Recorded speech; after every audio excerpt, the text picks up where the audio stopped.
All right, kids, I know I missed Dead on Dave Live last night. No call-in show. I apologize for that. And I'm going to give you my full apology and give you the reason as to why. But we're also going to talk about everything that's going on in the world of wrestling, plus so much more movies, maybe some video games, all kinds of stuff right here, right now on Dead on Dave, Not So Live. Let's go.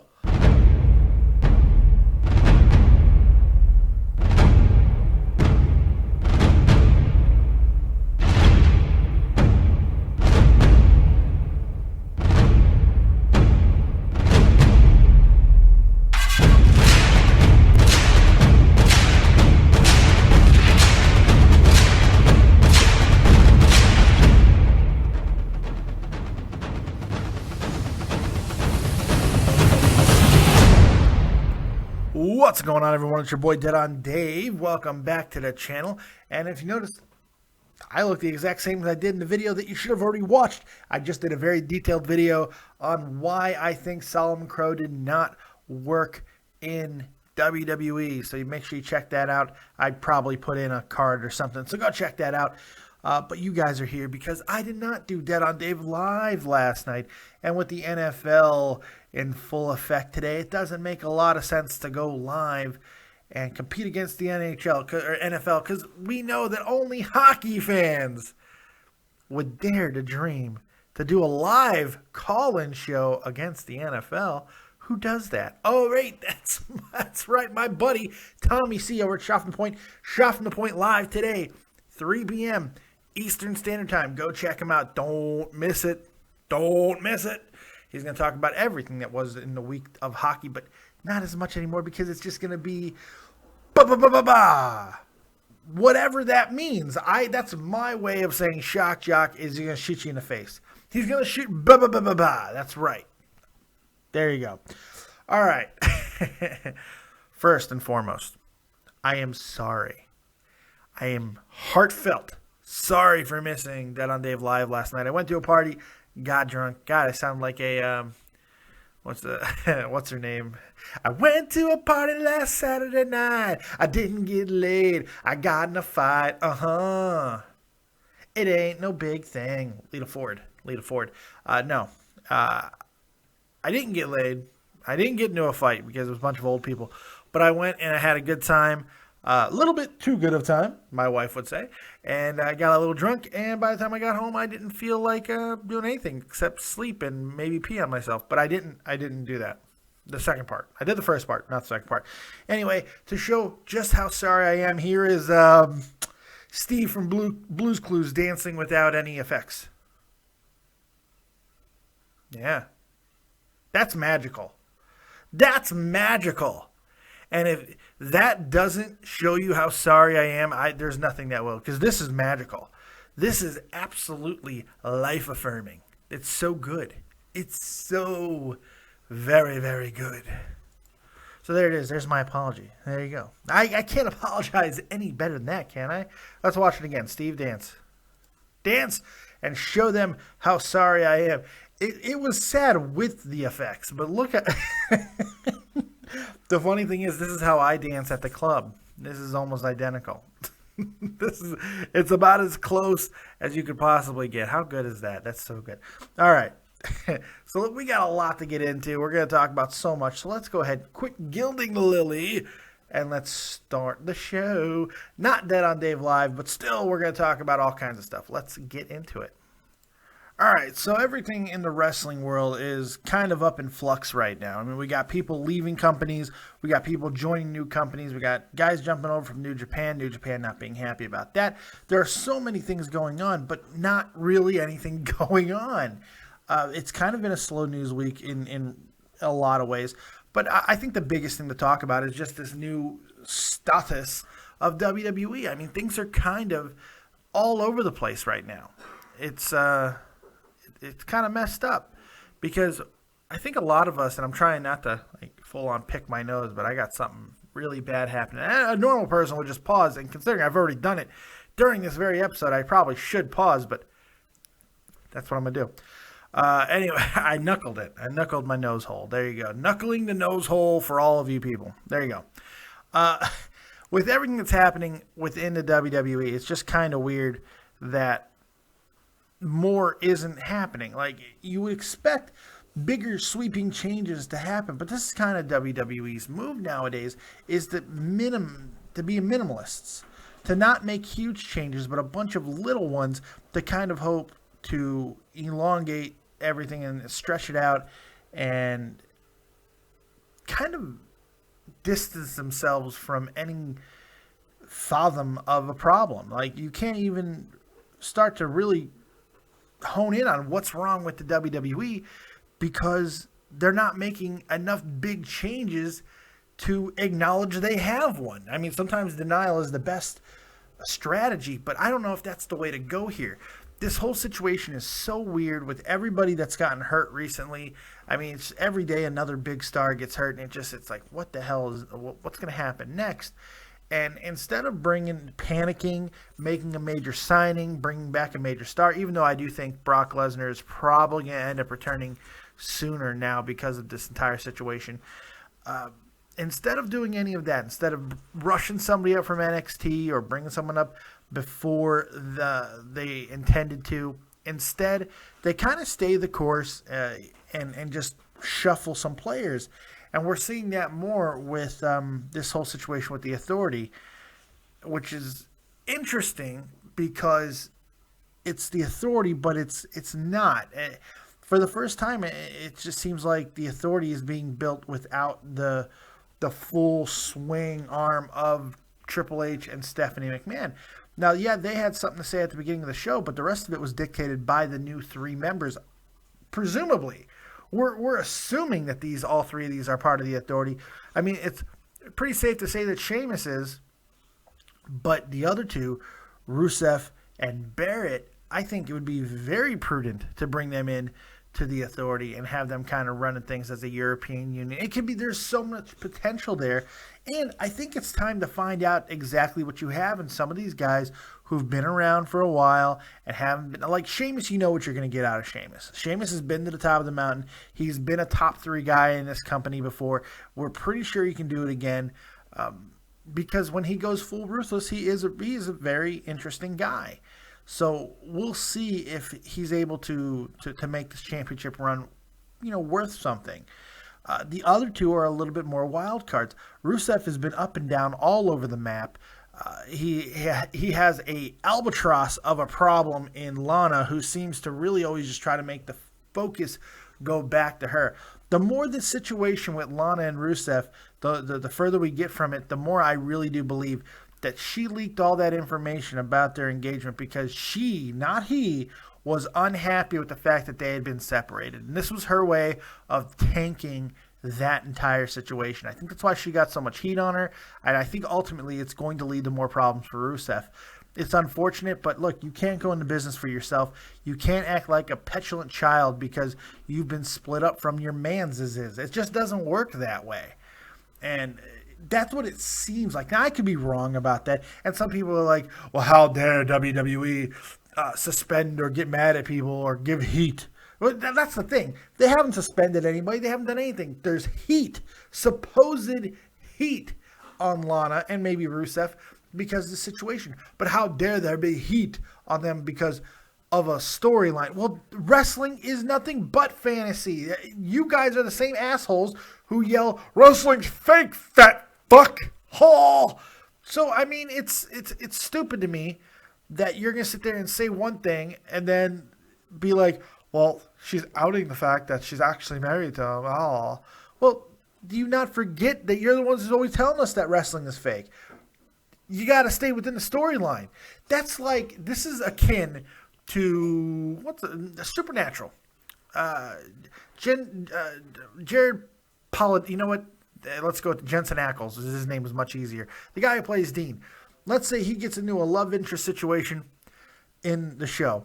Doesn't like it, or his real life wife doesn't like it. So in the middle of the show, Dean, who's doing his whole Dean thing, he's like, I'm a ghost hunter and I like pie and women. But I'm going to take a moment here. Hi, I'm Jensen. And I don't like this person. I got a beautiful wife. Here's a picture of her. That's the same thing. It's scripted television. It's a fantasy world. You can't do it. You got to play a character. And she went into business for themselves, and it's a mess. It's a mess. It's an absolute mess. So Rusev has that issue. So we got to find out what's up with him. But the bigger question is obviously Wade Barrett. Bad News Barrett, who has had moments of being completely over, to only just come crashing back down to the doldrums of the lower mid-card, being generous. I think it's time to find out exactly what they have in Wade. And putting him in a top spot like this, maybe even going as far as putting a belt on him, I think it's the way to go. But the problem is, you got heel champions everywhere you look. Everywhere you look, except Charlotte, the women's champion. Everybody else is heel champions, which really does show and highlight a serious problem in the WWE right now. Alberto Del Rio, and I'm getting a coffee from the Coffee Fairy. Thank you, Coffee Fairy. Appreciate it. Oh, she spoke. The Coffee Fairy spoke. Oh, my God. That'll make your bull run. That's usually a liquor joke, but that's a great cup of coffee. Okay, so yeah, that's why it's almost guaranteed that when John Cena returns, he's taking the belt right off of Alberto Del Snoro, because he's the heel champion. They need a top face in the company, and it's probably going to be John Cena. Same thing goes with, I would not be shocked if Kevin Owens drops the belt to Dean Ambrose. Why? There's too many heel champions, and they need they need a new face to really become that next guy. And Roman Reigns, at best, is going to be a let's go Cena sucks type of guy. So, at best, he's never going to be full cheered. He's never going to get the Daniel Bryan reactions that they want him to have. He's just not. So, you're going to have to elevate somebody else, and Dean Ambrose is probably that guy. Because he is the dude who has no problem with eventually going heel, and when he does, it'll be a big deal. So that's what I would do there. I think it's pretty easy, and it could very well be where they're going. New Day, they are champions, and they're staying champions. If the WWE takes the titles off them anytime soon, they're absolutely daft for doing it. Even for the Usos, it just doesn't make sense to me. You don't stop something as hot as the New Day. They've already taken the belt off of them before. You don't do it again. The New Day is the most entertaining thing, not only in the WWE, but in wrestling right now. There is not a more entertaining thing going on in wrestling than the New Day. Plain and simple. But the New Day can easily translate, just like DX did, just like in some cases NWO did. They kind of just started getting cheered, and then they broke off into red and black and all that. But they can easily transition to a face faction. So, look, there are options aplenty. It's just a question becomes is when is WWE... Here, take it away, Steve. Jesus, I can't talk. How magical is Steve from Blue's Clues dancing without graphics? How magical is this? Isn't that amazing? I'm talking to the Coffee Fairy. Yeah. It is absolutely amazing. How good is that? I couldn't speak, so I had to go to Steve. It's just so good. It's so good. Remember there was rumors that he killed himself? There was all those rumors that he became a drug head and he killed himself. I don't know why I'm laughing at that. Because it's rumors. He actually didn't. He just went to, I guess he went to school. I don't know. They said in the show he went to school, but I don't know what he actually did. It looked like he was strung out towards the end. And that other guy killed the show, apparently. I don't know. Pretty funny stuff. But anyways.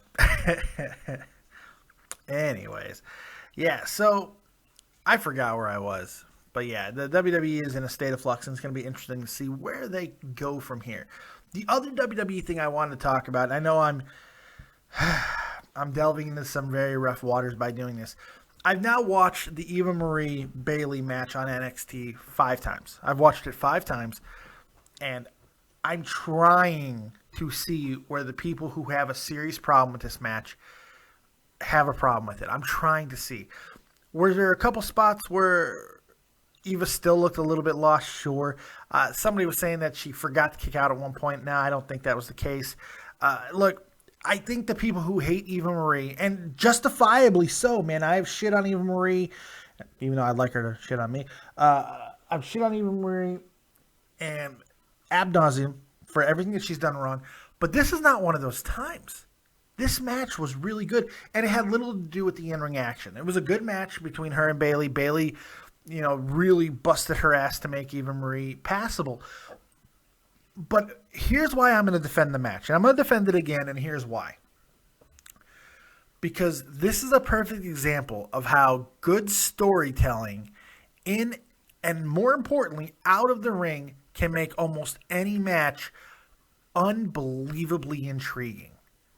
Unbelievably intriguing. Look, they played up a storyline that there is now this new entity, and it's not the Authority. It's nothing like that. It's the board of directors. The board of directors, they made the corporation a bad guy. And I love that. I love that they continue to play it out. Corporate. I love that because right now, we hate corporations. They're ruining America. They're ruining the world. Because you don't believe in free market economy, you dicks. Anyway, that's a different rant. Different story for a different day. Don't fucking hate me because you want wealth distribution. Everybody needs the money. The problem is most of you don't know how to fucking handle your money. So even if you did fucking immediately get a wealth distribution, everybody got the same amount of money, you'd give the fuck away because you don't know what you're doing. Anyway, I digress. Let me take a cup of coffee here. Anyways, it's much better when I have callers because I'm able to really chop up my craziness and snort it like lines. Anyways, hi. Wife doesn't like the Coke jokes. I've never done Coke in my life, but she just doesn't. She's like, that's uncouth of you. She doesn't even know what uncouth means. But I say that she says it anyway, and she certainly doesn't speak in a British accent.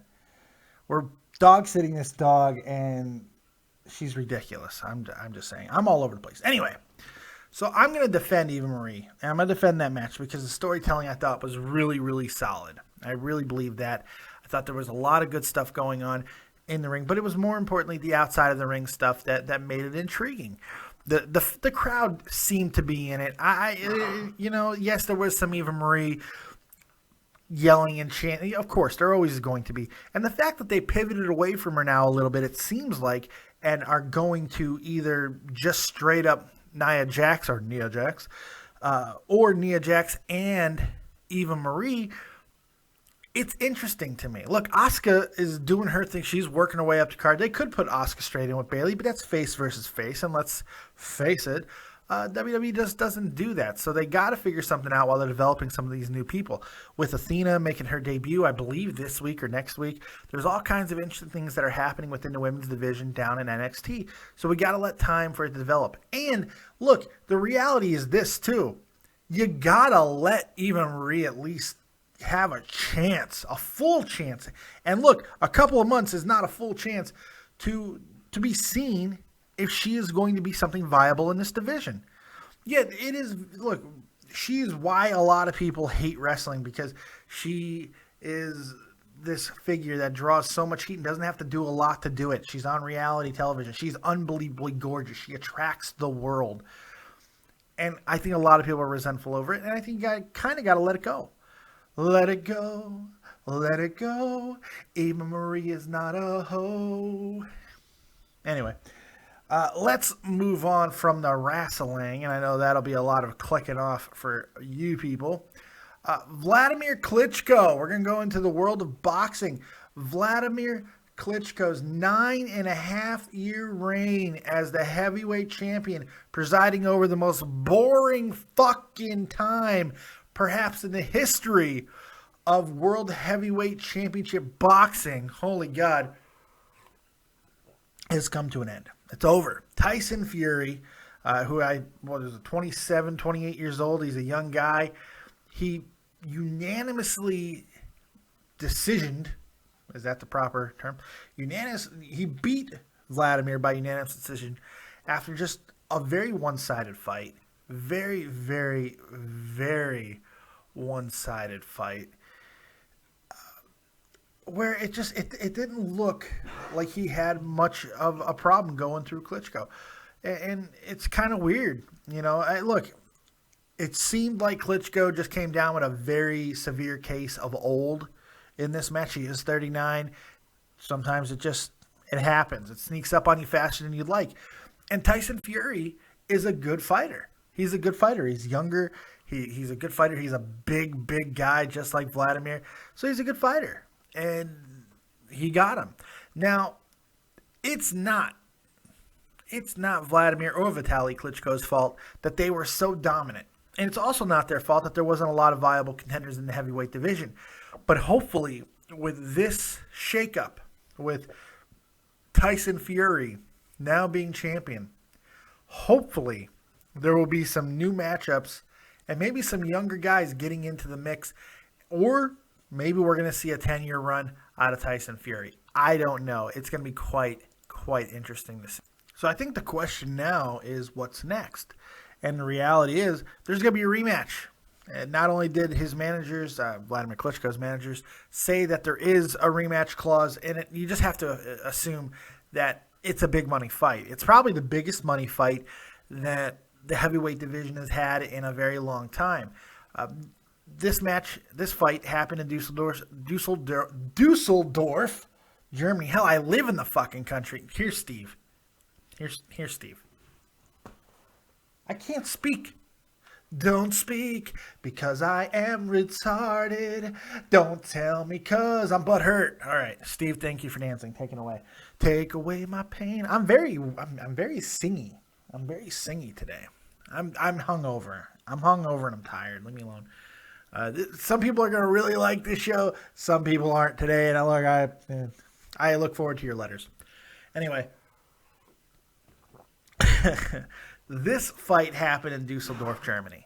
The next one, now with Klitschko, after such a long, lengthy, and let's face it, dominant championship run, the fact that he's lost the WBA, IBF, and WBO, as well as the IBO, heavyweight belts, which, by the way, is another fucking thing that I absolutely hate.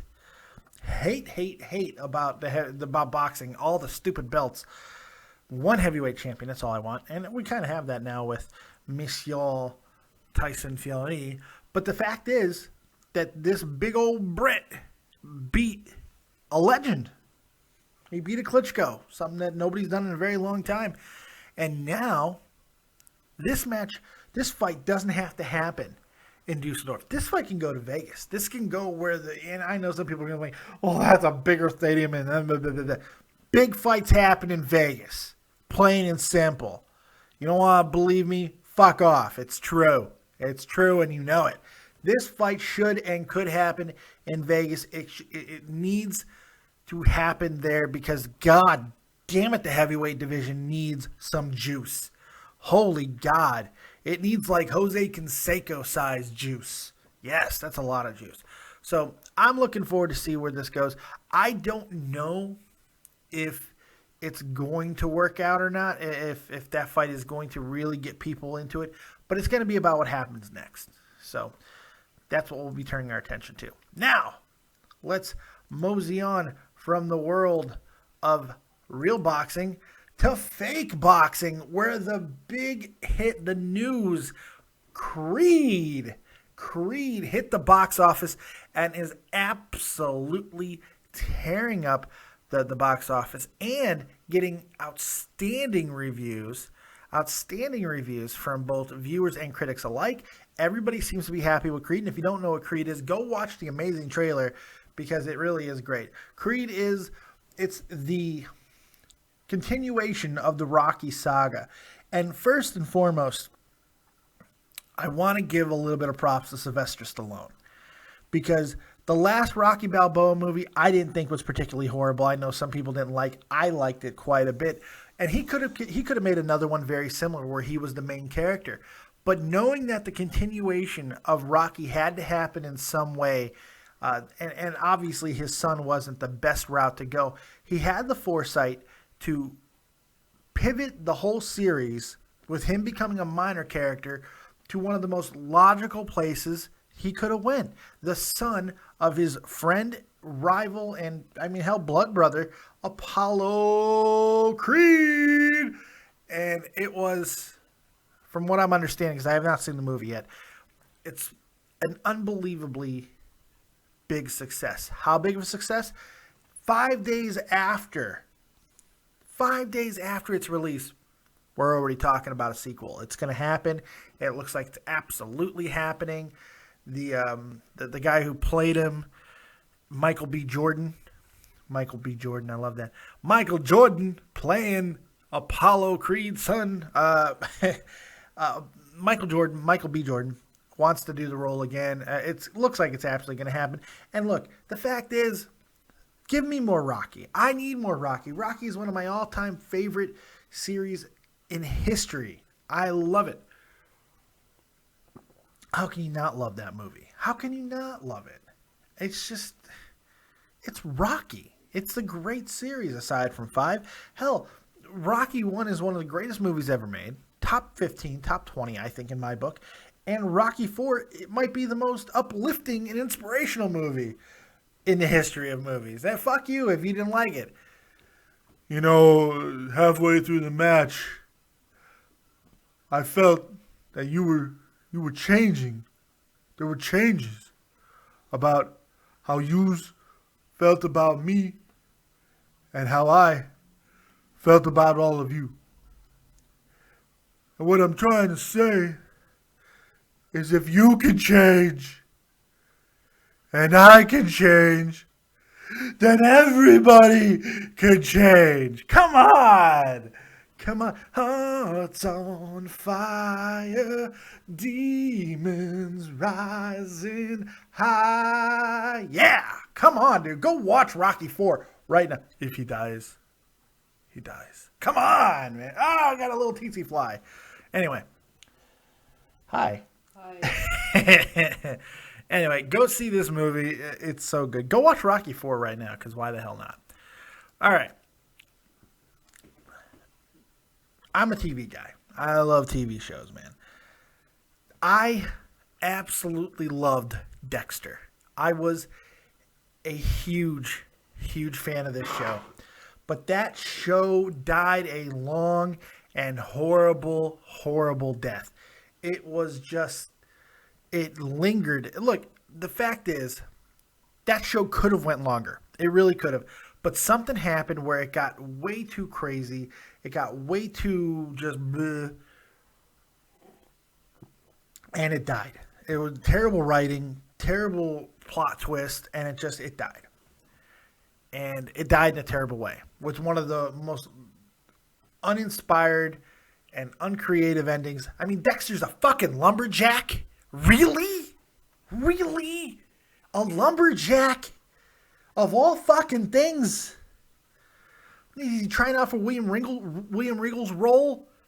He's a man, a manly man. I'm going to get that as my ringtone on my phone because that's too good.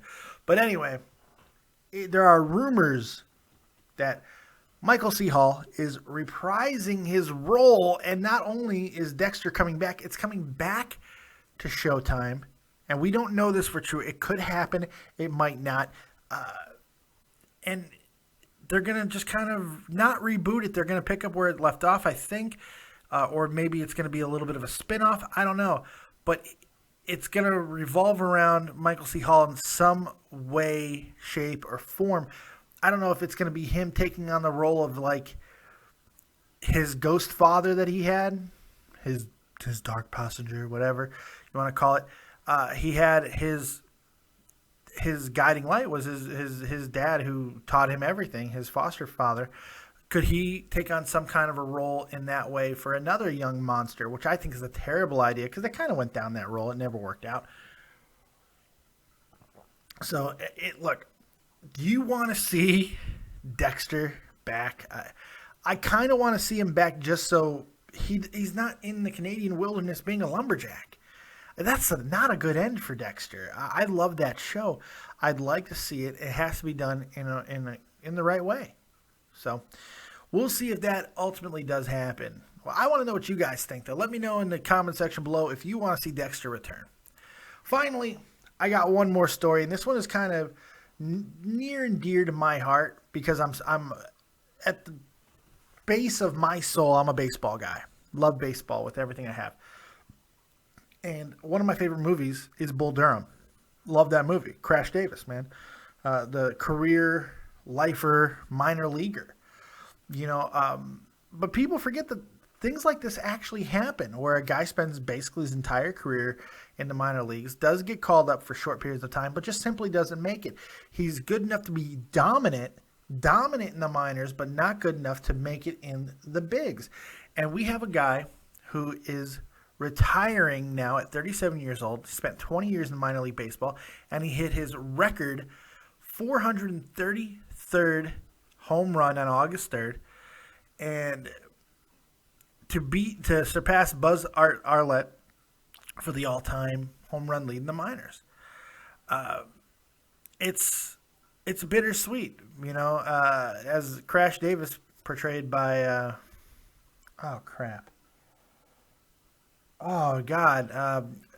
Kevin Costner. Holy shit, you don't even like Bull Durham. Thank you, she saved me. Kevin Costner, the great Kevin Costner.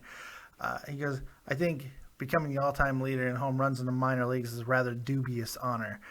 You can look at it that way, but I think that it is a little bit bigger than that. And the fact is, this is a really, really cool thing. Mike Hessman is retiring from baseball, looking to be a manager, which you should kind of expect that, because if he stayed around for 20 years in the minor league systems, obviously he has passion for what he does. So he wants to be around the game, and he wants to teach young guys. He'd spent parts of 5 seasons in Major League Baseball. He had 2 stints in Japan. He hit 14 home runs in his 5 years, about 100 games in total in the bigs, and hit 7 during his time in Japan, giving him 454 career home runs. That's a hell of a career. That would put him rather high. In fact, I'm going to pause because I want to give you the correct number here. So 454 career home runs hit in professional baseball. Minor league baseball, it's still, he's a professional ball player. That would put him at 36th on the all-time list, sandwiched in right behind Adam Dunn. That's not a huge name, but Carl Yastrzemski. He would also be in front of Jeff Bagwell, Vladimir Guerrero, Dave fucking Kingman, Jason Giambi, Paul Konerko, Andre Dawson, Juan Gonzalez. I loved Juan Gonzalez, by the way. Juan Gone, Andrew Jones, Cal Ripken, Mike Piazza, Billy Williams, Adrian Beltre, Miguel Cabrera. Cabrera's going to pass that, obviously, at some point. Johnny Bench, Dwight Evans, Dale Murphy, Larry Walker. I mean, really, Matt Williams. There's a lot of people on this list that he is ahead of. And now, granted, let's calm down because it is minor league home runs, but still, my point is that these should not be something to be completely, swept aside. Now, 323 of those were hit at the AAA level, and that's a big chunk of them. That means he was right there for a very, very long time. Very long time. And it's something that should be honored and looked upon as he succeeded because he persevered. It was a triumph of perseverance. And, this is a courtesy of J.J. Cooper of Baseball America. Hessman's career minor league statistics seem almost unfathomable. He played 2,095 major league games, had 1,095 runs scored, 1,795 hits, and drove in 1,207 runs. Mexican League slugger Hector Espinosa holds the all-time minor league home run record, 484, all hit in the Mexican League. Hessman's career is equally remarkable for its longevity. He was drafted by the Braves in the 15th round of the 1996 draft, part of the same draft that netted Atlanta right-hander Jason Marquis and infielder Mark DeRosa, who'd go on to they'd both be very serviceable ball players. The 37-year-old slugger announced on Twitter that it was time to swap out his bat for a fungo. I don't even know what a fungo is. But, hey, this is a hell of a career. And for some reason, this story just touches the shit out of me. And I wanted to talk about it. I wanted to end the show with that. So, hope you guys enjoyed it, man. Hit me up in the chat. Once again, I apologize for not making the live show. I will make it up to you throughout the week. I'll do something special. And once again, I can't apologize any better than with Steve dancing. It just doesn't get any better. If you don't know that I'm sorry from seeing Steve dance, I mean, come on. Those are some sweet moves. Those are some sweet, sweet moves. Can you imagine the waves of vag that this guy has probably had to brush off that beautiful green shirt of his? Those pants, oh God, they're almost hammer pants. They're hammer khakis. He's wearing hammer khakis. This is fantastic. Steve is wearing hammer khakis. What the fuck is in the... Why are they so puffy? Why are they so puffy?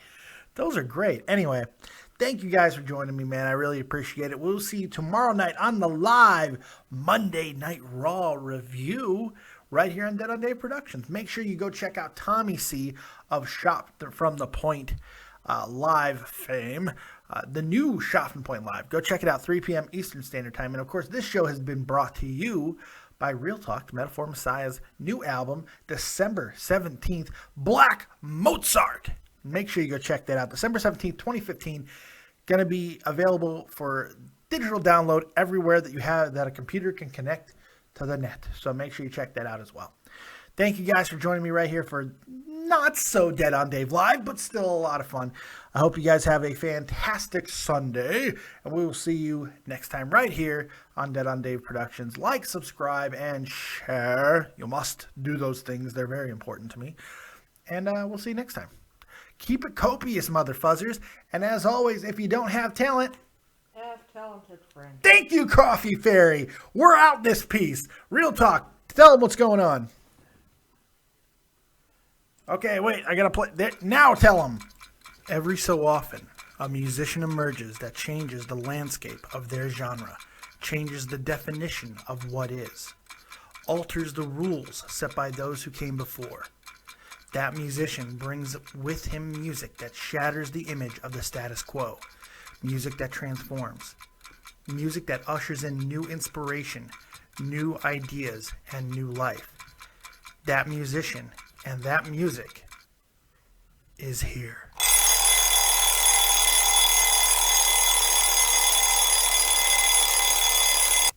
And the best in the biz.